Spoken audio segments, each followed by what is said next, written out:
edýär. Çünki akıllı adam geçen cumamızda da aytışymyz ýaly wagt netihaty özleşdirip şoňa boyun bolýan adamdyr diýip aýtdyk. Ol biziň sözümüz däl, Allah tebaraka ve taalanyň sözi.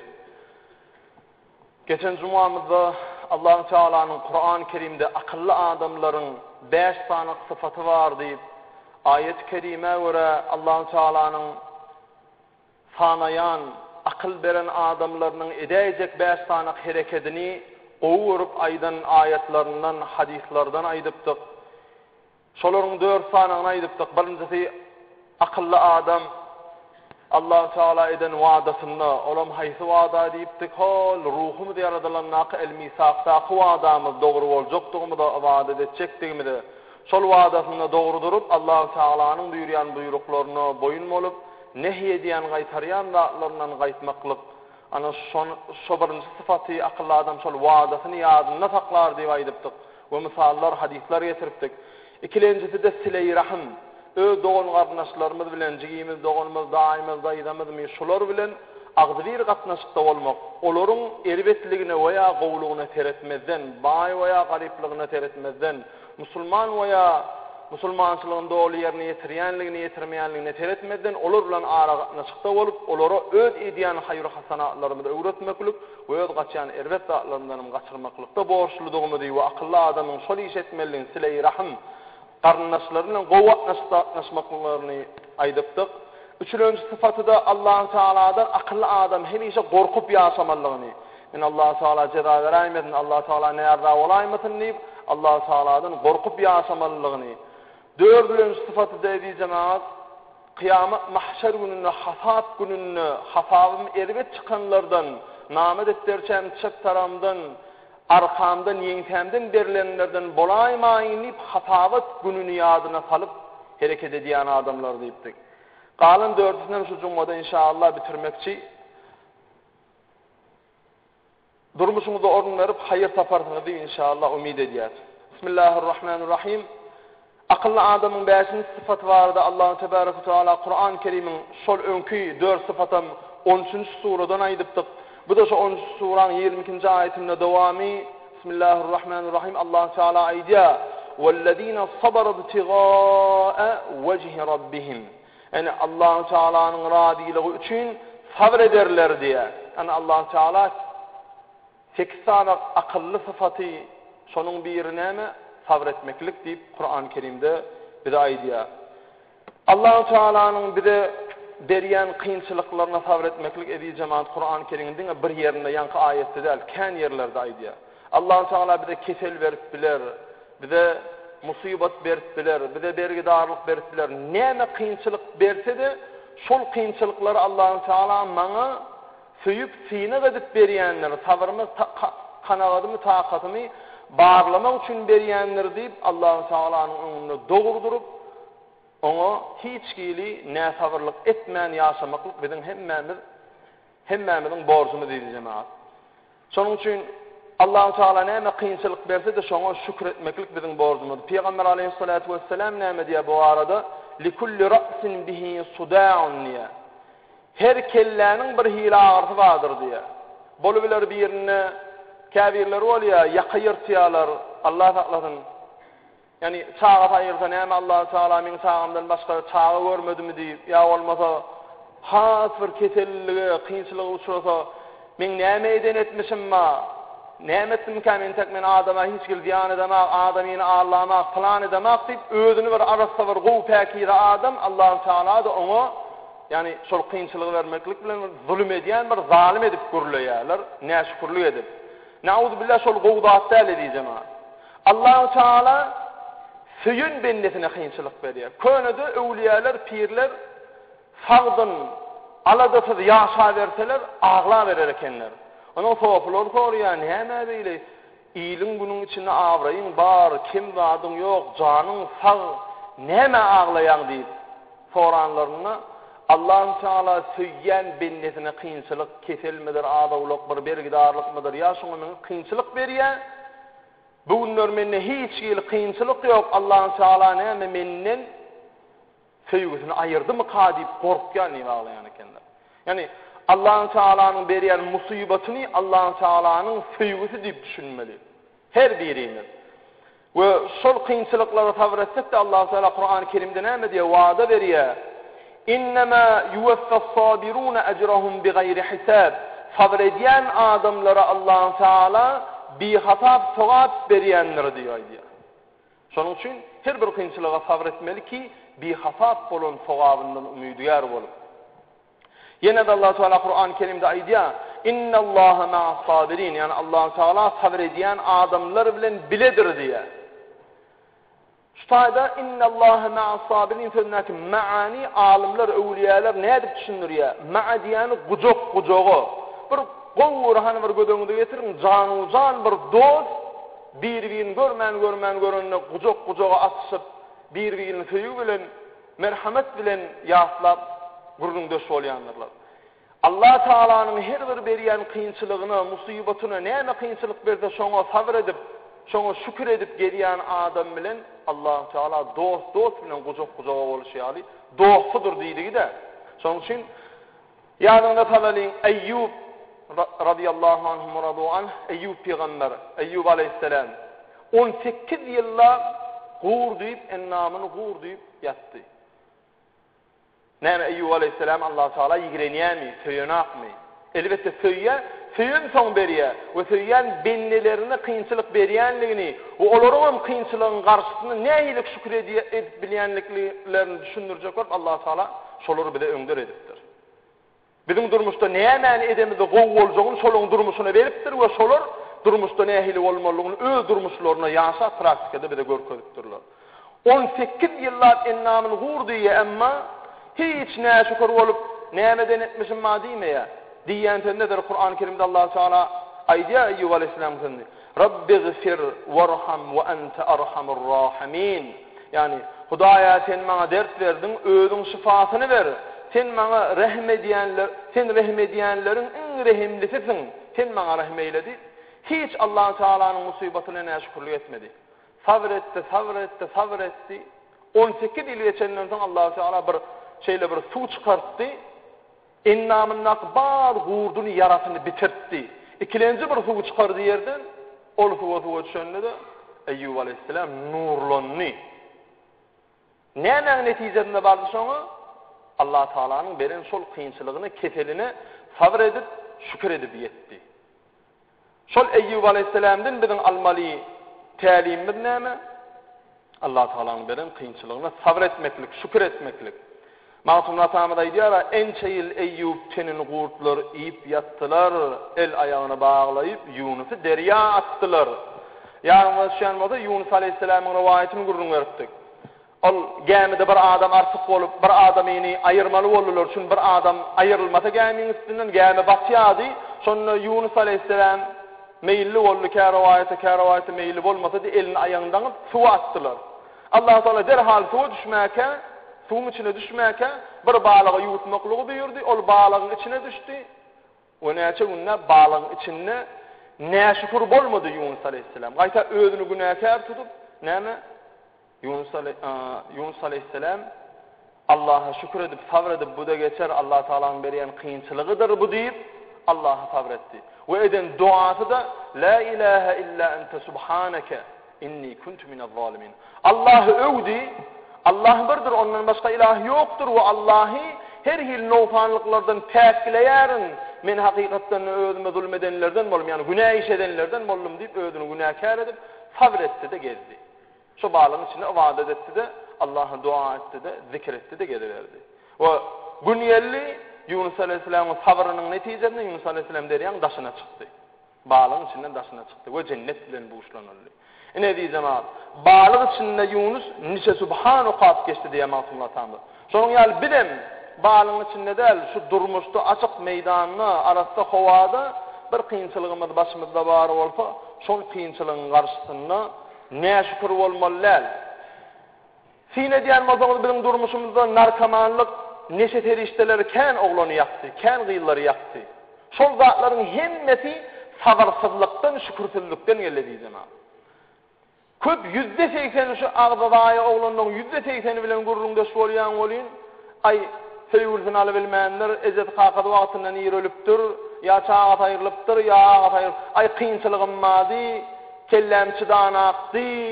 Yani durmuşda bir zatdan yan-ýada çilime başlaýar, araga başlaýan daşyndan hem onun adamyny bir biperwa edip şeytan terbiýeleýär şo zatlara näşük. Näşüklüň netijesinde bar ýa-da ol haramdady. Şo haramda adam onu näme eýeleýär? Ama gereğin çekse şu näşüklükden, onun dünýäde ne gereğin çekse on kim nirde ornu var? Hiç ýerde ornu ýok. Her kim onu gıraklada. İnsanda nire var ya? Her kim onu ýigrenýän hala gelýär. Allah ýaşaty gelene gidýär ödüni atýar. Ya Allah'tan gereğinden artık urmalı zadını urya, ya ödünü yakya, Hudaýdan ya suwa garp bolýar. Netijede gowluk ýok. Şu zatlaryň hemmeti narkoman bolanlaryň %80'i, %90'y hatta näşükür bolup, näsabr bolup şol ýola gelýärler. Başyna gelen musibete çekip çydap bilmän gelýärler. Şonuň üçin Hudaýdan çağalarymyzda da özümizde öwrenmeli zadymyz Allah Taala'nın berýän kynçylyklaryna sabr etmeli diýjemaat. Allah Taala Kur'an-ı Kerimde aýdýar, siziň malyňyzda, siziň hasylyňyzda bir kynçylyk berip, onu adaldyp, oya ona bir bankrot diýerler, kynçylyklary berip sizi synaga diýär.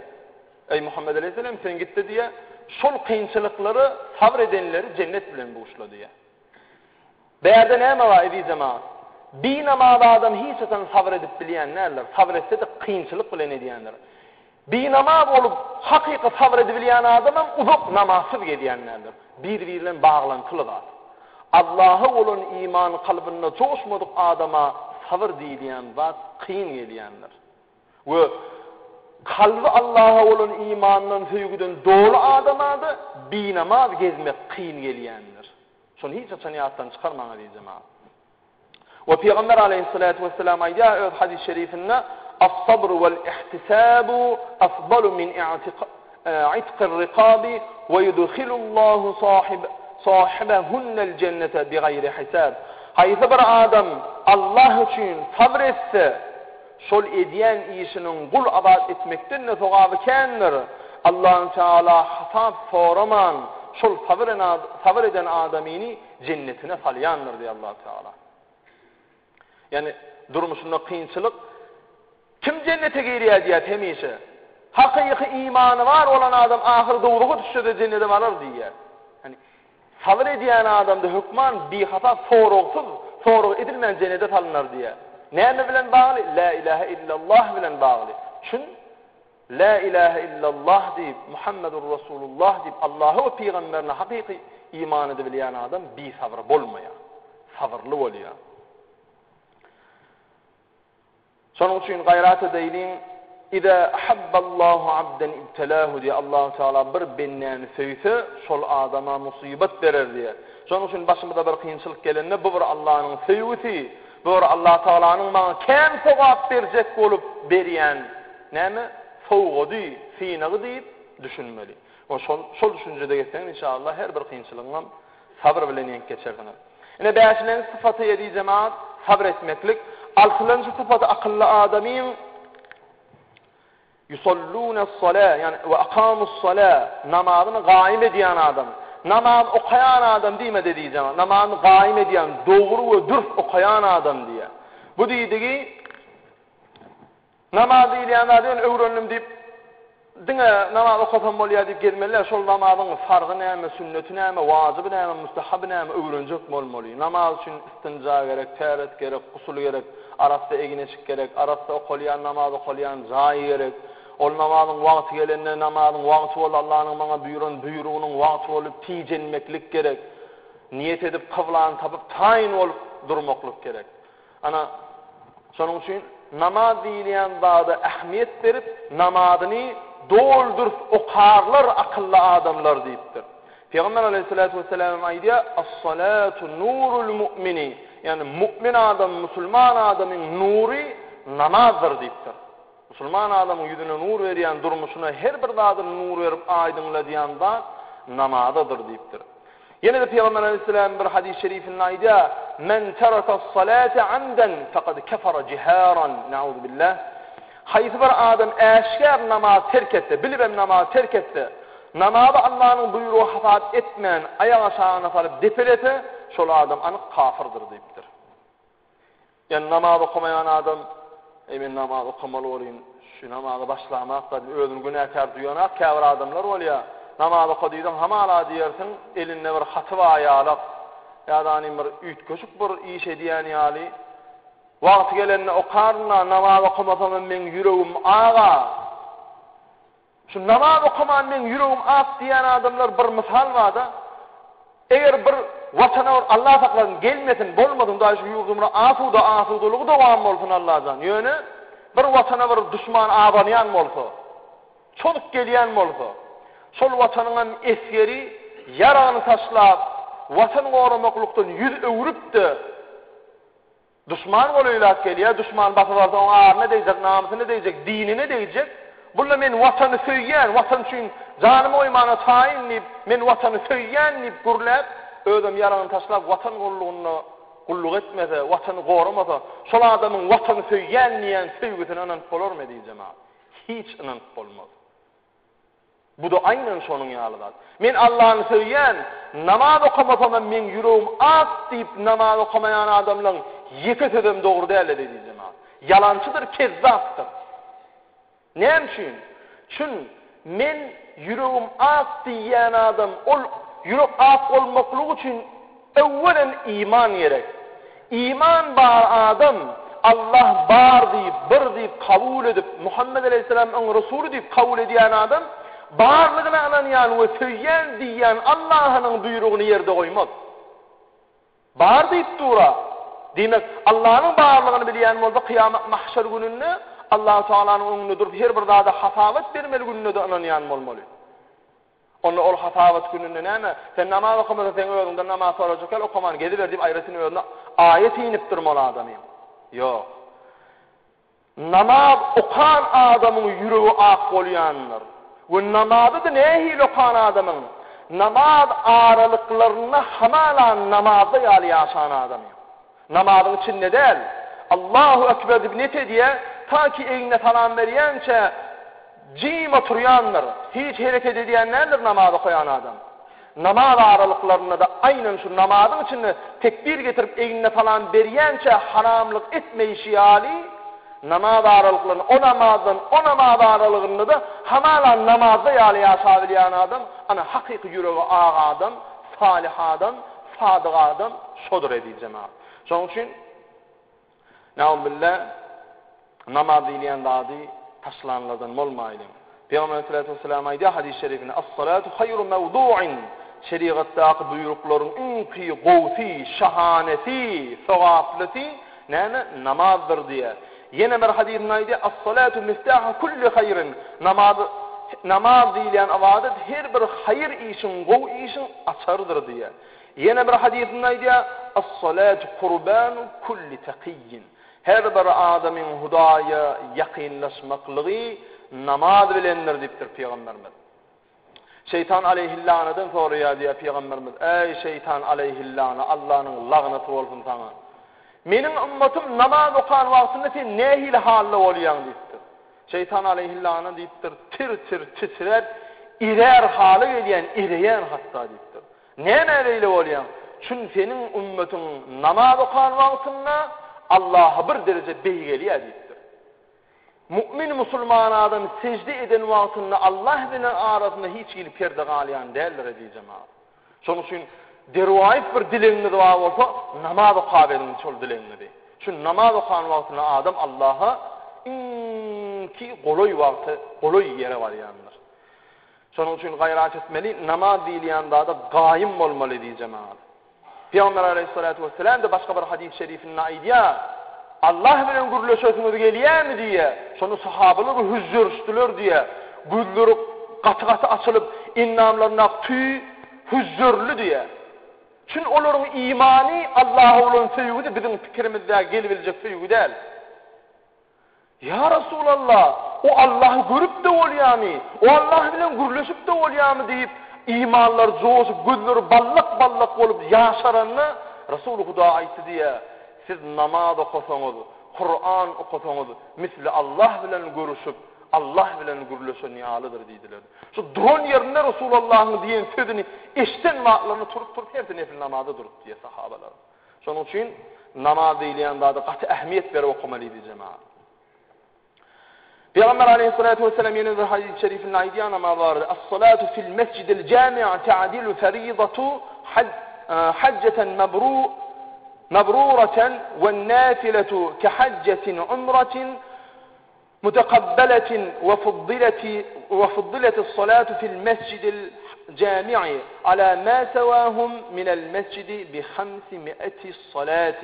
Yani Cuma namazı okulyan mescide gelip okulun farz namazını soğavi göya farz hacı eden soğavi yalıdır deyiptir. Yani Cuma namazı okulyan mescide gelip farz namazını okusa hac farzını yerine yeterine yalı soğavadır deyiptir. Farzdan başka sünnet namazlarını okusa onu ol göya umra hac eden yalı soğavalar deyiptir. Cuma namazı okulyan mescidde okulun bir rekat namazını soğavi başka yerdeki cuma namazı kılmayan mescitlerde 500 rekat namazı kılmayarak tavaf vardır deyiptir. Şoň üçin evi cemaat cuma namazı kılýan hemme mescitlerinde daşy cuma namazları okulýan, şol cuma namazları okulýan mescitlerde töwereme deruşma näl mescitlerinde dolu edi cemaat. Allah dönen köp bolup gelýän wagt namazlaryny çeýip gelip bolýar. Wagt namazlaryna berilýän sowabın köptügün hemmemiz bilýär. Ýöne gynanýan cuma namaz hemmemiz Allah'ın buyrugy diýip geldiňiz. Dolup mescitde namaz okaýar. Cuma namazlarından başka günler, başka namazlar da şu cuma ýaly farz. Dogry cuma bir jemleşmeklik öýet adaýdy otyr oň. Ýöne wagt namazlaryna da mescitler dolurjak bolýan diýjem. Şonda uly sowaplar vardyr. Hele de cuma okulayan namazlary, mescitleri.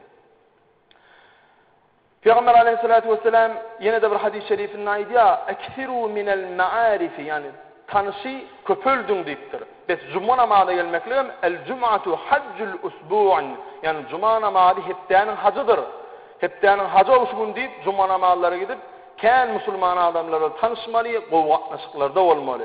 El cum'atu haccul fuqara'i yani cuma namazı musulman fakir adamın, garip adamın, haca gidip bilmeyen adamın, haca gitmenin mümkünsülüğü bolmadığı adamın näme? Cuma namazı hacıdır deyipdir. Cuma namazına gitti mi, şol adam haca gidip geleni ýaly sowabı vardır diye. Peygamber aleyhissalatu vesselam yine bir hadis-i şerifinde aydiya "Tasafahu yudhibul ghilla min kulubikum." Musulman dogonuňyz bilen görüşüň, ýüregiňizden kinäni aýyrar deyipdir. O da haçan bolýa, musulman adam bilen görüşüp, gojoklaşyp, "Jumaň mübarek bolsun" diýip o geçen cumadan bäri aralykda bir güne öwüne degişen bolsa ondan radylaşmaklyk ullukan bir sowap. Şol cuma günleri ýaraşak bolun, cuma günleri bir-birini görüşüň we täze musulman doganlar bilen tanışyň diýipdir. Ene diýjemaat, beşlen sıfaty tabir etmeklik, altylan sıfaty da namazyny gaýym okumak, hele de cuma günleri namazyny berk durmaklyk. Yedilenji sıfaty diýjemaat musulman adamyň وَأَنْفَقُوا مِمَّا رَزَقْنَاهُمْ سِرًّا وَعَلَانِيَّةً yani akıllı adamlar öz mallarından nafaka ederler diye. Allah Teala bizim bedenimizde vazife koyuşalı cemaat malımızda mülkümüzde de vazife koyuyor. Şol malımızdan çağalarımızdan harcını vermeliligimizden yatlap durmalı. Nafaka değil yani cemaat iki ayrı. İnfakun vacibetun ve infakun mendubetun. Yani vacip olan nafaka ve mendub olan mustahab olan nafaka. O da vacip olan nafaka bilýän zaman fitre vermek, zekat vermek, ve kurban hacını ketmek şul vacip olan nafaka. Hukman edäýmeli nafakalar. Ve öz çağalaryna, ayalyňa, jigiňe, dogaňa, öz ählinde, elinde tapylýan, mehreminde tapylýan adamlar, çağalaryň, gyýdlaryňa, ogullaryňa iýdirmeklik, içirmeklik, öçürün şonu diýjem. Şolary iýdirmeklik, içirmeklik, olaryň geýjegini berip durmaklyk, tawalgatyny berip durmaklygam nafaka sowapdyr diýdi jemaat. Peygamber aleyhissalatu vesselam hadis-i şerifinde aydiya "Ma anfaqa ar-rajulu fi beytihi ve ahlihi ve waladihi ve khadamihi fehuve lehu sadaqatun."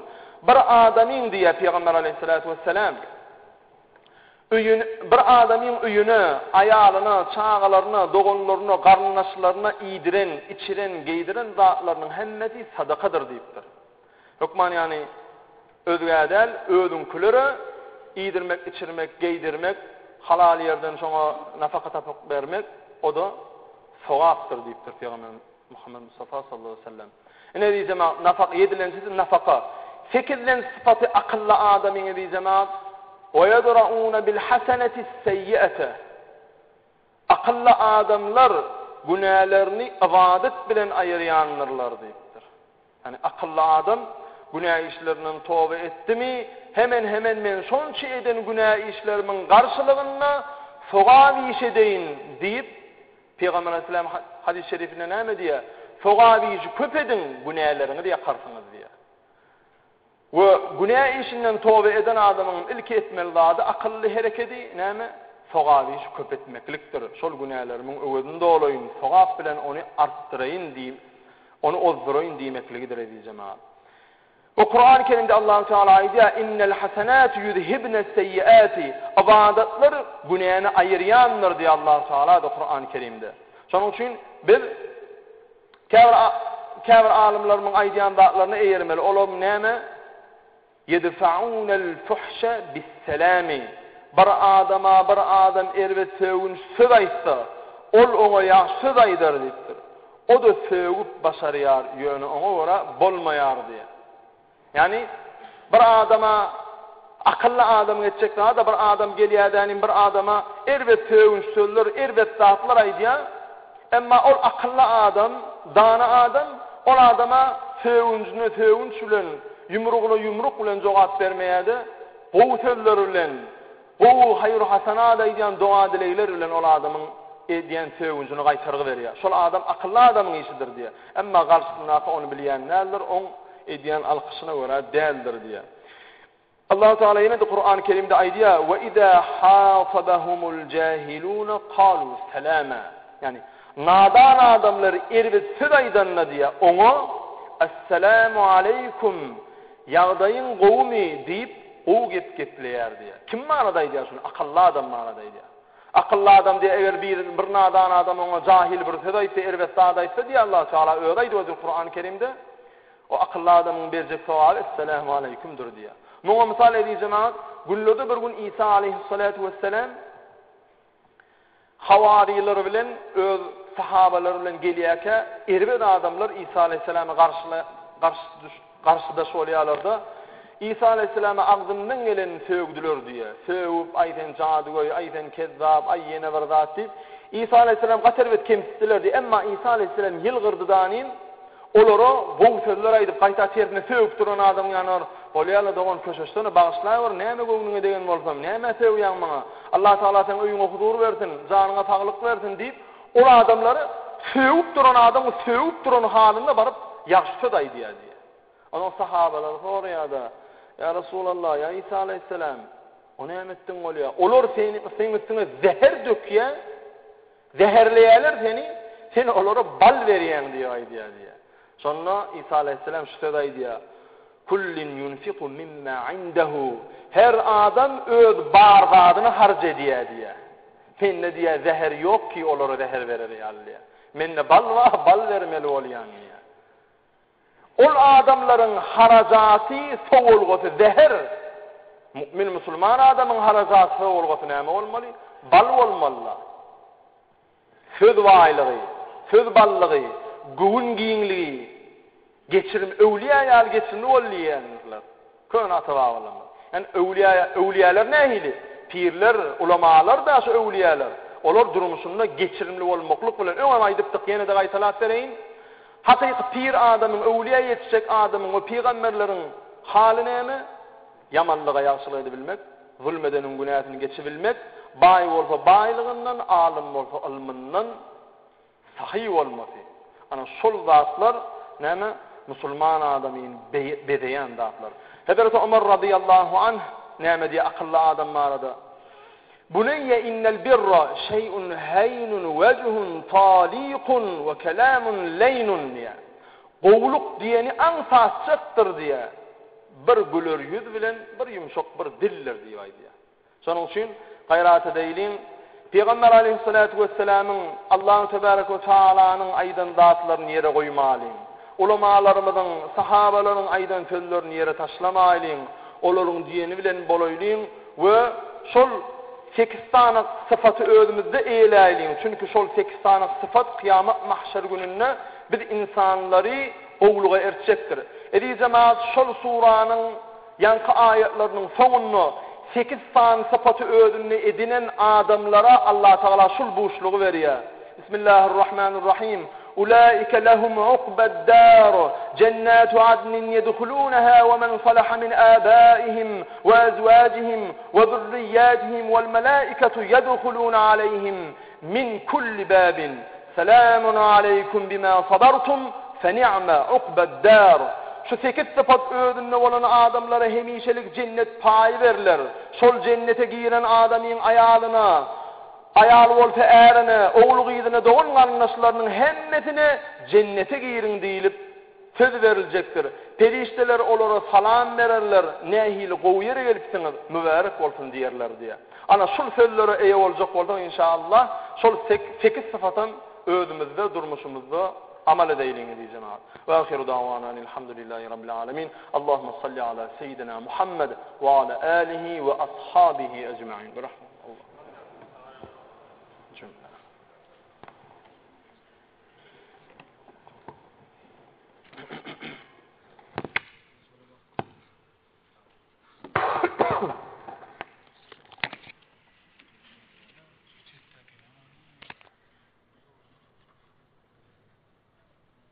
Allahu Ekber.